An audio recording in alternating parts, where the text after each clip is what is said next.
A estrutura curricular que forma o discente tem sido fragilíssima na hora de promover a gênese de profissionais que sejam cuidadores em saúde. As pessoas entram e saem das suas graduações, são egressas de instituições de saúde e saem sem ter, ao menos, ter tido uma oportunidade de ouvir que eles serão cuidadores. Então, o olhar curricular, o olhar de formação para a gente, nesse primeiro papo de ciência, é que se tiver que ficar alguma parte da fala, é que vocês guardem no coração de vocês que antes de qualquer coisa vocês foram chamados ao cuidado. Então, os cuidadores formais são insuficientes, sobretudo na nossa região Nordeste. O que é que nós vamos fazer a respeito disso? Então, nós vamos falar, nós vamos conversar, nós vamos promover encontros, nós vamos nos reunir, nós vamos nos manifestar nos canais que a gente tem, onde a gente possa se manifestar, nos nossos trabalhos, nos nossos cursos, para que mais pessoas sejam conscientizadas dessa necessidade. A formação do fisioterapeuta generalista é insuficiente e é um risco para a pessoa idosa. Vou repetir.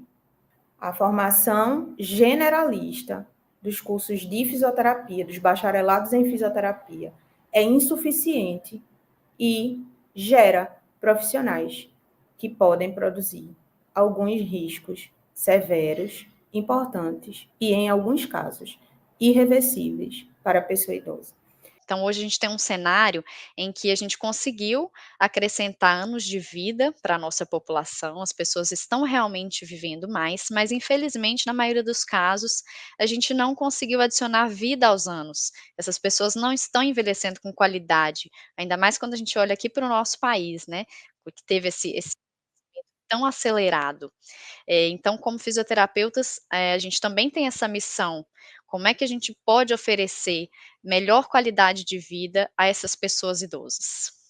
Acho que já caiu por terra esse consenso de que o fisioterapeuta que atende um adulto, ele atende também uma pessoa idosa com pequenas adaptações, como por exemplo, uma carga mais reduzida, uma intensidade de exercício mais leve. Esse conceito já caiu por terra. Hoje a gente sabe da importância, da necessidade de um olhar especializado, né, a atenção à pessoa idosa, ela exige um olhar especializado, um olhar pautado em evidências científicas, no conhecimento das especificidades de todo o processo biopsicossocial do envelhecimento, porque para além daquela fisiologia do envelhecimento, do profissional de saúde ter que entender sobre as alterações esperadas do envelhecimento, sobre as alterações patológicas, que também existem algumas que são mais típicas do envelhecimento.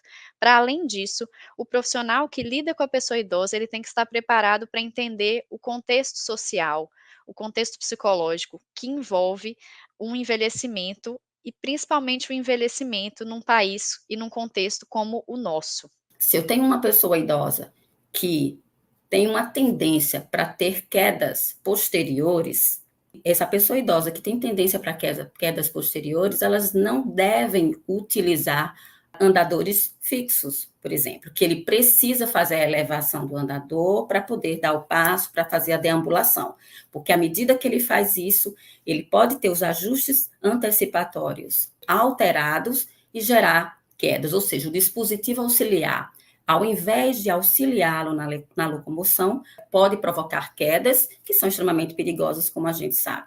Então, é importante que a gente entenda esses aspectos da avaliação e use a sua prescrição, o seu gerenciamento e treinamento de órteses e próteses com as pessoas idosas com bases científicas e com base naquela avaliação que foi muito bem feita pelo fisioterapeuta em gerontologia. Outro ponto é o mais importante, é outro M, o quinto M, é entender sobre os desejos da pessoa idosa. É a gente ter um tratamento e um cuidado da fisioterapia humanizado, baseado e centrado na pessoa idosa e ter uma boa escuta, né? Nem sempre o que a gente vai querer fazer com a pessoa idosa ou o que a gente vai sugerir, eles vão aceitar ou vão querer aceitar, e a gente tem que levar em consideração os seus desejos, as suas aspirações e o que ele quer nessa fase da sua vida.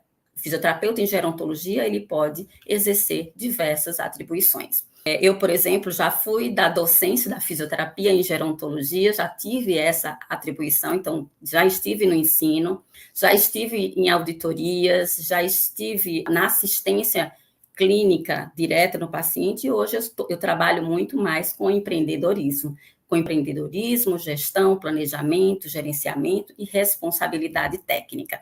Então, para vocês que estão ouvindo a gente, entender que nossas atribuições e também os nossos campos de atuação, como a gente vai ver, eles são diversos, mas é necessário que a gente tenha todas aquelas habilidades e competências que já foram faladas, né, que existem outras, para que a gente embase e torne a nossa especialidade cada vez mais forte. Meu coração está transbordante de alegria por essa oportunidade.